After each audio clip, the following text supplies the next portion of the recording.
દર્શક મિત્રો, ગુજરાત સત્ય વાર્તા ન્યૂઝમાં તમારું હાર્દિક સ્વાગત છે। હું છું મંજુરી શેરબાનુ। આજે ચૈત્ર નવરાત્રિનો અષ્ટમીનો પર્વ માંડવી સ્થિત મેલડીના માતાના મંદિરે માઈ ભક્તોનું ઘોડાપુર।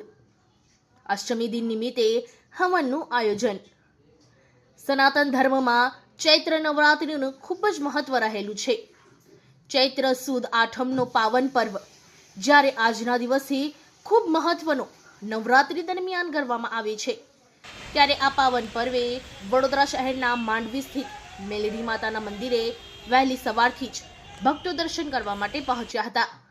માતાજીના આશીર્વાદ મેળવવા માટે તમામ જે ભક્તો શ્રીફળ, ચુંદડી, ફુલહાર સહિત પ્રસાદી ધરાવતા હોય છે અને માતાજીના દર્શન કરી ધન્યતા અનુભવતા હોય છે, ત્યારે મંદિર તરફથી આજે અષ્ટમીના પાવન પર્વે હવનનું આયોજન કરવામાં આવ્યું હતું।